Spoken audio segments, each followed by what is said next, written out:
l'Assemblée nationale pour désigner les candidats ou les délégués pouvant succéder à Corneille Nangaa à la tête de la CENI.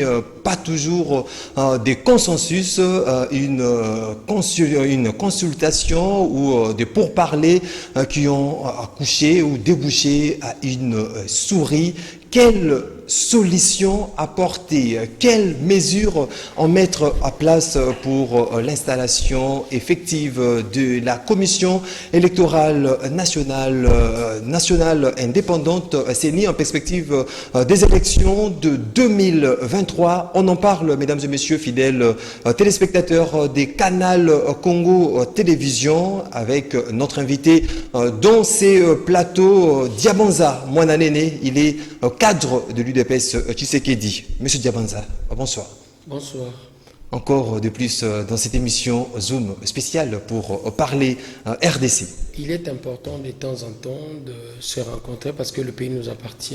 La réflexion, c'est la seule chose qui peut nous permettre réellement de quitter le gouffre dans lequel nous sommes. Mesdames et messieurs, nous allons parler République démocratique du Congo. D'entrée de jeu, monsieur Diabanza Mwananene, 72 heures de plus accordées aux confessions religieuses, sans compter d'autres 72 heures accordées par l'Assemblée nationale pour dégager le consensus autour de la personne pouvant remplacer Corneille Nangaa à la tête de la CENI. Une fois de plus, ces négociations ont accouché à une souris. Pas d'attente. Le père spirituel ne parle toujours pas un même langage. Pragmatique oblige. Nous sommes dans l'obligation réellement de les accompagner par rapport aux 72 heures, 72 heures. C'est important, mais les accompagner ne veut pas dire que nous devons réellement rester dans cette léthargie. Il est important pour nous de comprendre que l'heure a sonné où nous devons réellement quitter la logique de confession religieuse pour une autre logique. Mais toutefois, les pères de l'Église sont dans l'obligation pour une fois de démontrer à la face du monde qu'ils sont tout à fait différents de nous politiques. Parce que s'ils doivent rester dans la logique du politique, le gain, l'intérêt à tout prix, ça ne va pas permettre au pays d'aller de l'avant. Je ne cesserai de le dire. Mein Kampf, Hitler. Hitler le dit très bien dans son livre qu'il a besoin de la religion pour aller de l'avant. Il ne peut jamais se permettre de gérer le pays sans la religion. Mais toutefois, lui, pour faire le bien, il n'a que besoin de la philosophie. À la différence avec Hitler, moi je suis religieux, croyant, pratiquant, chrétien. Et je crois au Christ et aux vertus de la religion. Je me dis, je ne peux en aucun moment me permettre réellement de parler de la religion sans les pères de l'Église. Nous avons besoin d'eux, nous tous. Et les pères de l'Église, lorsqu'ils sont en train de prêcher par l'exemple, l'Église va de l'avant. Mais lorsqu'ils sont en train de quitter, de dérouter, de faire montre de l'irresponsabilité, de l'intérêt égoïste, ça ne permet pas à l'Église d'aller de l'avant. C'est presque toutes les confessions religieuses, parce qu'il faut le dire au total. Les confessions religieuses. Il faut le dire. Je ne parle pas de confession Église catholique ou de confession réveil. Je parle de toutes les confessions. Si nous avons été capables de vivre ici la scène du mensonge, l'autre dire, il nous avait dit d'éteindre la lumière. Un autre dire, à aucun moment je me suis permis de leur dire d'éteindre la lumière. J'avais tout simplement dit que je devais dormir. Je me dis quelque part que ça discrédite l'Église. Et lorsque l'Église est en train d'être désacralisée, c'est contre la gestion de l'État parce que l'Église a une vertu psychologique. Et cette vertu, nous en avons besoin. Moi qui vous parle ici, le président de la République de la même manière, même Bemba, le patron de cette chaîne, quand il est débordé par le problème, nous avons tendance à aller s'agenouiller devant le Père de l'Église et le Père de l'Église par l'invocation de l'Éternel, comme le dit réellement Jérémie 33:3, ils ont la possibilité de répondre à nos besoins et à nos desiderata. Quand nous sommes dans la souffrance, il faut prier. Mais prier, c'est qui l'ambassadeur du Père de Dieu? c'est les pères de l'Église. Et quand les pères de l'Église n'est pas capable réellement de répondre à nos besoins, ça devient dangereux. Et moi, j'estime l'heure a sonné où nous devons les désengager dans cette procédure de la désignation de l'organisateur des élections. Vous parlez de pères de l'Église, de pères spirituels. Qu'est-ce qui fait au juste que nos pères spirituels ne puissent pas accorder leur violon? Il est difficile pour moi réellement de critiquer mes pères de l'Église, car la Bible m'interdit de juger, et en plus réellement juger mes pères. Je me dis, c'est difficile. Je peux me permettre de parler de faits, mais je ne peux pas me permettre réellement de porter un jugement. Et quand je parle de faits, je me dis, ils sont en train de nous mettre en deux routes. Parce qu'il y a de ceux-là qui sont en train de choisir un candidat, et les autres 6 sont en train de choisir un autre candidat, ça leur met en difficulté. Et cette difficulté ne permet pas réellement au processus de suivre son cours normal. Et l'heure a sonné où le Congolais doit prendre réellement ses responsabilités en main. Il est important pour nous réellement de responsabiliser, de déresponsabiliser, j'ai dit très bien, de responsabiliser le père de l'Église. En regardant, en observant de près cette situation, on se dit que le blocage serait-il pas la personne des Kadima? Faudra pas mettre de côté, parce que même les deux autres confessions religieuses, les CC et la SENCO, appellent aussi autres confessions religieuses de proposer un autre candidat. Or, c'est lui proposé précédemment. Je crois, nos pères de l'Église, ce sont des hommes de principe. Ce sont des hommes de vertu. Et au nom de principe, la charte est en train de déterminer en amont quel doit être le critère de la personne que nous sommes en train de choisir. Nous, pères de l'Église, si j'étais parmi eux. Et les pères de l'Église, des églises, lorsqu'ils sont en train de choisir, ils sont dans l'obligation réellement de choisir par rapport aux critères qu'ils se sont fixés par rapport à la charte. Et s'il faut parler réellement de ce critère, j'estime en aucun moment qu'Adima est en train de déroger aux critères. Si les deux autres confessions religieuses qui ne sont pas d'accord au choix des 6 autres confessions religieuses, ils sont dans l'obligation au regard des principes et au regard de la charte de faire montre de ce qu'ils sont en train de reprocher réellement à Denis Kadima. Mais si tel n'est pas le cas, vous ne pouvez pas demander seulement aux 6 autres confessions religieuses, au nom de leur caprice, qu'il faut mettre Denis Kadima hors circuit. Ça sera dangereux pour la République. Est-ce qu'il n'y a pas instrumentalisation politique, la main politique dans cette affaire où la désignation... Mais bien sûr, il y a main politique. De part et d'autre, il y a main politique. Il y a main politique, pourquoi? Il y a main politique parce que... Donc les confessions religieuses sont inféodées à ces jours. Parce que je sache. Pourquoi je me permets de les dire? Je ne peux pas porter jugement sur le père de l'Église, mais j'ai le droit de parler de faits. Une partie nous dit qu'il y a eu instrumentalisation de l'autre partie. Denis Kadima est le fruit de l'homme politique, mais sans porter de preuves. Maintenant, je me dis par rapport à ces faits, lorsqu'ils sont en train de se permettre de dire que Denis est le candidat d'un groupe de politiques sans apporter de faits, c'est que je crois, eux, ils sont soudoyés par d'autres politiques. Parce que si tel n'était pas le cas, ils sont dans l'obligation de porter les faits. Et quand ils ne portent pas les faits, directement, je me dis, c'est eux qui sont soudoyés. C'est dangereux pour la République. Donc, moi, je crois, l'heure a sonné où le Congolais doit nécessairement faire le bond psychologique. Et au nom de ce bond psychologique, le Congolais est dans l'obligation de prendre son courage à bras le corps. Nous devons remettre, ou nous devons donner, remettre, c'est le mot qu'il me faut, c'est le concept, c'est le mot qu'il me faut par rapport à mon propos, parce qu'en 60, c'est le ministère de l'Intérieur. Est-ce que le dernier mot ne revient pas à ces jours à l'Assemblée nationale? L'Assemblée nationale est dans la procédure. Après la procédure des pères des églises, nous serons dans l'obligation maintenant de voir ce que l'Assemblée nationale va nous donner.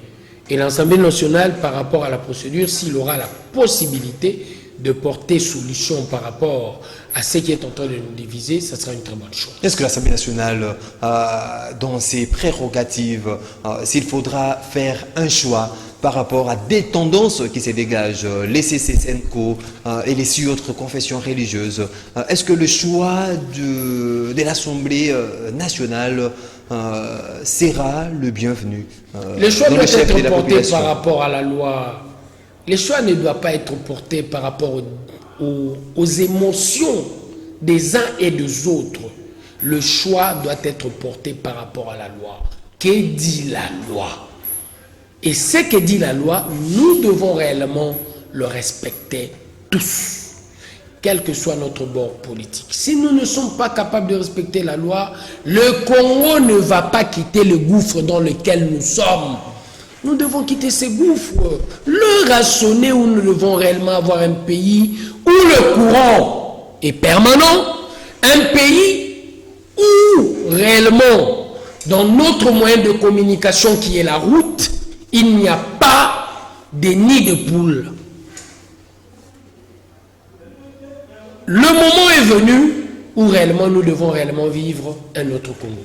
Un autre Congo, lorsque vous parlez, vous soulevez l'effet de l'énergie électrique, eau potable, la desserte en eau potable, mais qu'est-ce que fait? Est-ce que c'est le choix des animateurs de l'ACD, cette institution d'appui à la démocratie, qui freine ces élans d'espoir qu'on peut s'aimer dans le chef de la population congolaise? Dans le contexte actuel, elle est essentielle, ce choix. C'est vraiment une question d'ordre essentiel. Et cette question réellement a besoin de notre apport à nous tous. La volonté politique dans le contexte actuel de la gestion est au rendez-vous. Et chacun d'entre nous est en train de le constater. Quel que soit ton bord politique, tu y es d'avis que moi, celui qui est en train de me suivre, est d'avis que moi, la volonté politique est au rendez-vous. Nous sommes en train de remarquer réellement le changement dans le chef de l'homme politique congolais. Mais il faut nécessairement, malgré ces changements, l'apport de chacun d'entre nous pour que le Congo soit le pays qui fait beau de vivre. Le courant au rendez-vous, l'eau, la desserte en eau potable au rendez-vous. Ce qui est en tâtonnement actuellement. Vous n'avez pas Vraiment totalement tort, mon frère, vous n'avez pas totalement tort, pour la simple et bonne raison, le bon psychologique dont je suis en train de faire allusion, auquel je suis en train de faire appel, n'est pas encore au rendez-vous. Les magistrats jusque-là ne jouent pas pleinement encore son rôle. Le chef de l'État a mis en place les conditions qui peuvent permettre au pays d'aller de l'avant. Le contrôle qui posait problème, le contrôle de la gestion financière, aujourd'hui, il est au rendez-vous. 1,2 million de l'autre côté du ministère du Sport. Issu du MLC, en ce que je sache, nous avons vu, on lui a dit, comment est-ce que tu es en train de gérer l'argent de la République? Et aujourd'hui, au moment où je parle avec vous, l'argent est rentré dans les caisses de la République. Non seulement lui, du côté même de l'UDPS, mon parti, le ministre de l'enseignement, nous avons vu 31 milliards en dollars par rapport à la TENAFEP. Nous avons vu le contrôle a fait appel. Le président a mis en place un contrôle qui peut permettre réellement de contrôler la gestion financière en amont, pendant et en aval. Mesdames et messieurs, fidèles téléspectateurs, pour rappel, je reçois pour vous Diabanza Mwananene, qui est cadre de l'UDPS Tshisekedi. Monsieur Diabanza, en termes des solutions, de manière pragmatique, bien évidemment, quelles mesures ou quelles solutions vous pouvez proposer pour pallier à ces blocages multiples dans le chef de confession religieuse pour le choix? Je l'ai dit tantôt, prenons notre courage à bras le corps. Modifions les articles de la Constitution qui parlent de la CENI. Remettons l'organisation des élections entre les mains du ministère de l'Intérieur. Notre vrai problème, ce n'est pas un problème de forme, c'est un problème de fond lié à la transparence électorale. Et ces problèmes de fond... S'il faudra faire la réforme constitutionnelle ou la révision de la Constitution, là, il faudra réunir encore les acteurs politiques pour parler de ça. Non, c'est pas important. Le pays est géré. Nous allons au référendum, le pays est géré. Est-ce qu'il faut avoir encore un député, un parti politique qui n'a qu'un seul député pour s'asseoir et discuter avec lui? Non. Il y a des institutions de la République qui gèrent le Congo au quotidien. Et ces institutions peuvent lever les options. Et lorsque les institutions lèvent les options aussi cruciales, il n'a qu'à consulter le peuple. Et on consulte le peuple par référendum, c'est tout. C'est tout. Dans la configuration actuelle de différents gouvernements mis en place dans notre pays, où il y a des tendances opposition, majorité, toutes tendances confondues, société civile, est-ce que ça sera radieux, ou il y aura crédit si aujourd'hui on attribuait l'organisation des élections, par exemple, à suivre vos questions, moi personnellement, je suis en train de déceler votre intelligence.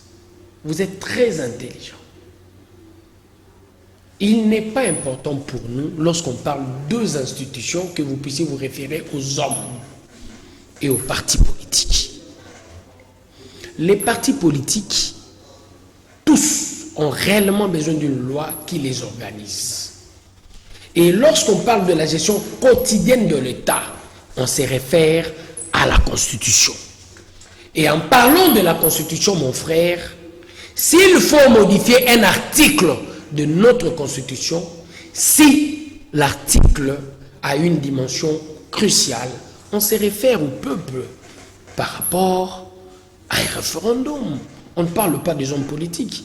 Comment vous devez réellement parler des hommes politiques comme si c'était des anges ou des hommes dieux supérieurs à vous, supérieurs à votre femme, supérieurs à vos enfants? Non. On parle des individus et des institutions. Et quand on parle des institutions, nous avons un seul patron, nous tous. Et notre patron, c'est bel et bien le souverain primaire. Donc il ne se posera pas un problème de crédibilité. Mais vous parlez de crédibilité, pourquoi? Parce qu'il y a la Constitution. Nous devons nous référer aux articles de la Constitution. Si ce que je dis n'est pas d'ordre constitutionnel, il n'y a pas de crédit. Si c'est d'ordre constitutionnel, il y a le crédit.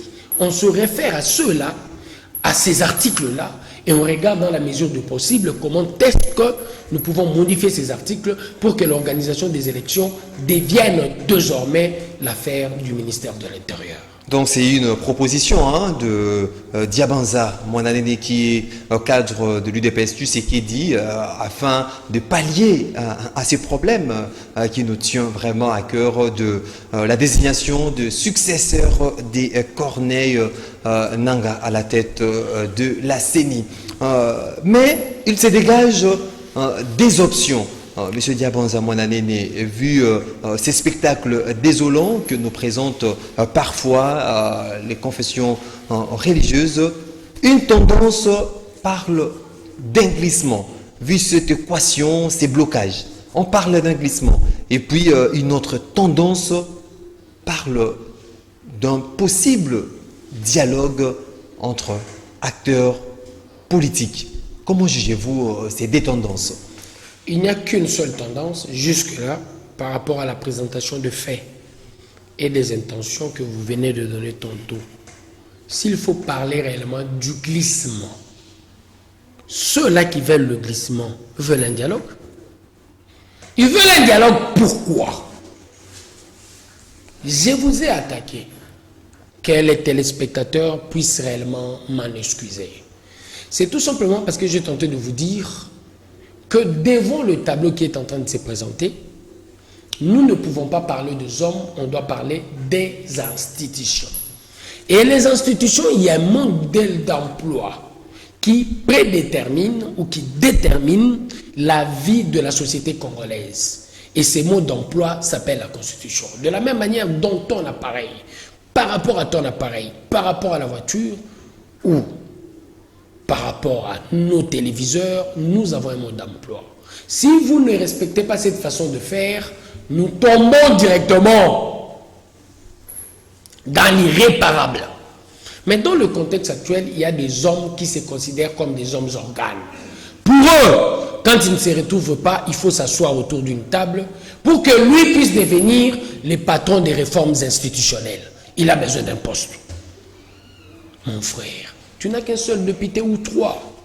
Par rapport aux trois députés là, vous faites qui allusion. touchent leur salaire, ils ont profité de tous les avantages dus aux députés.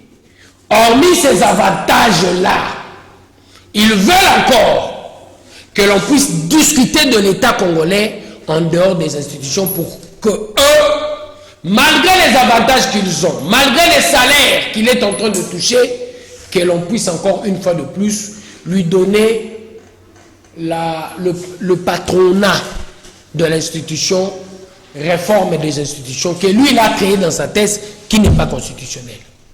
C'est ça le vrai problème. Et dans votre question, c'est ça que je retrouve. Ces gens-là veulent le dialogue pour Parce qu'il faut le dire, faire un glissement. en des ans justement de scrutin, des élections en RDC, on n'a pas toujours l'institution habilitée à organiser les élections. N'est-ce pas là laisse transparaître un glissement? Le vrai problème, vous devez bien poser le problème. Et quand vous posez le problème, vous comprenez directement que c'est au niveau de confessions religieuses qui n'ont rien à voir en tant qu'intérêt direct dans le jeu. Mais on s'est dit, ils n'ont pas d'intérêt direct, mais pourquoi ils sont en train de bloquer? Il aurait été compréhensible que ce sont les politiques qui bloquent. Mais dans le contexte actuel, ce n'est pas les politiques qui bloquent, ce sont les confessions religieuses qui n'ont aucun intérêt direct, aucun intérêt immédiat. Mais on s'est dit directement, nous comprenons. C'est quoi le problème? Ils veulent tous les glissements. Ils ne veulent pas l'organisation des élections en 2023. L'UDPS... Donc c'est les confessions religieuses qui... Non seulement eux, et les partis politiques qui sont en train de porter. Et vous le savez. Au sein... Ils portent des partis politiques? Non, bien sûr. Ce sont les religieux, ne sont Moi, pas, je ne parle que de partis politiques. Moi, je ne parle que de faits. Je ne me permets en aucun moment de porter le jugement parce que je respecte le père de l'Église. Mais vous le savez, vous n'êtes pas ignorant. Au siège de la SENCO, le père de l'Église catholique ont distribué au sein de la structure plateforme religieuse un communiqué de la Mouka. Il ne faut pas faire des affirmations gratuites, Diabanza. Vous n'êtes pas au courant de ça. Vous, en tant que journaliste impliqué dans l'information congolaise. Vous voulez dire que la SENCO a distribué un tract qui était de la Mouka. C'est connu. Ce n'est un secret pour personne. C'est connu. Ils l'ont fait, mon frère. Et de cet élément maintenant, de ce fait, s'il faut porter réellement une analyse de vous à moi, qu'est-ce que nous allons dire? De vous à moi, qu'est-ce que nous allons dire? N'est-ce pas qu'ils sont porteurs? Donc il y a le confession religieuse sont inféodées à ces jours par les politiques, donc toutes les tendances confondues. Mais partant de cet élément, je peux me permettre de le dire. Mais jusque-là, quand on parle des 6 autres confessions religieuses, il n'y a aucune preuve. Jusque-là, ce sont des rumeurs. Et nous demandons réellement au père de l'Église catholique et ECC d'apporter la lumière sur leur éventuelle accusation pour que nous puissions tirer au clair ces éléments. Qu'est-ce que vous vous dites au niveau de votre parti politique lorsque vous voyez tous ces spectacles? Dans mon parti, nous avons l'habitude de dire qu'on a besoin des élections valeurs démocratiques. On a besoin des élections en 2023 et nous tenons à ce que l'organisation des élections puisse aller entre les mains du ministère de l'Intérieur. Ça ne fait pas ombrage à votre idéal, respecter la Constitution, organiser les élections conformément à la Constitution? Bien parce sûr, que à l'allure où vont les choses, il y a des inquiétudes. Il y a des inquiétudes. Nous respectons la Constitution. Il y a des inquiétudes quant à l'organisation de 2023. Nous comprenons quelque part que nos pères de l'Église ne sont pas prêts à accepter les élections telles que prescrites dans les textes de la République. D'où l'alternative à ces jours reste là. Remettre l'organisation des élections entre les mains du ministère de l'Intérieur. On est presque à la fin de cette émission. J'aimerais avoir votre aperçu, votre regard par rapport à ces dossiers au niveau de l'Assemblée nationale, dossier de la taxe RAM. Le ministre devrait être auditionné ce jour à l'Assemblée nationale pour répondre aux préoccupations des élus nationaux. Il y a eu report, le bureau a communiqué ces reports à une date ultérieure de cette plénière consacrée à l'audition du ministre. Quel regard portez-vous à ce dossier? Nous sommes dans l'obligation d'attendre réellement le cours des événements, parce que le cours des événements vont réellement nous déterminer si la taxe était en premier lieu légale, les fonds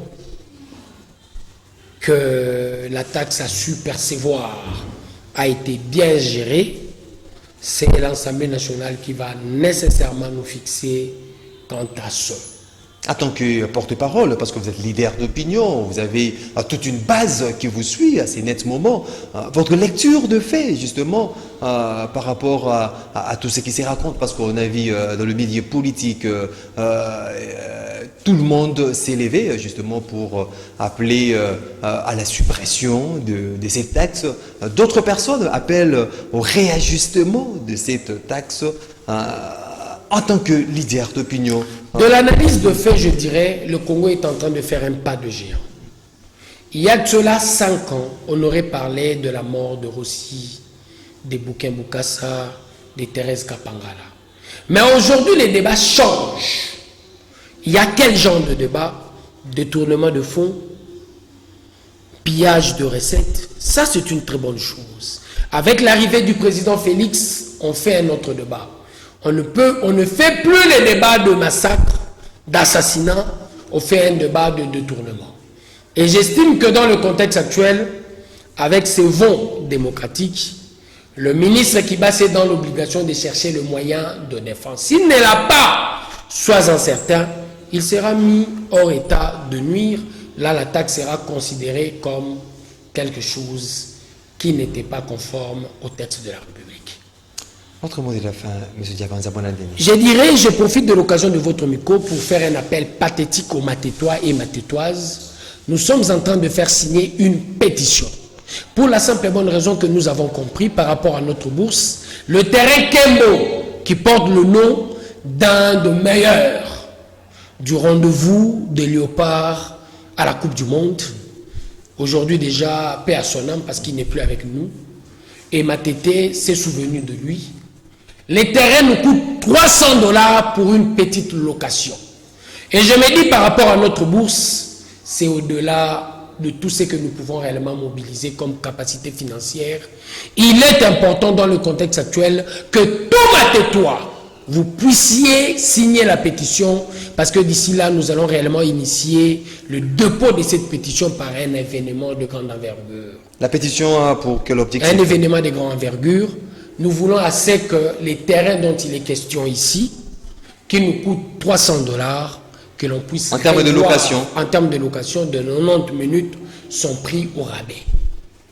Et le prix au rabais va permettre à toutes les équipes de Matete, Système, RCM et Tomate, d'avoir la possibilité... La gestion de ces terrains est occupée par les privés, je crois. Le privé. Jusque-là, c'est le privé. De ce combat, l'État va réfléchir qu'est-ce qu'il peut réellement faire pour que nous... Donc vous appelez à la bonne volonté de l'administrateur de ces Nous terrains. appelons réellement l'État à respecter nos droits. Il est pour nous un droit, il est pour l'État un devoir de nous donner les infrastructures adéquates. Des infrastructures adéquates pour que nous puissions promouvoir les sports à Matete. Et moi qui vous parle ici, je sais que Matete c'est la commune culturelle, parce que Matete, de tous les rendez-vous culturels, nous avons toujours été présents. Musique, vous voyez Oazekwa aujourd'hui, Karmapa, Sport également. Fabregas, Fuji, non, il y a Bunafile, il y a beaucoup de musiciens.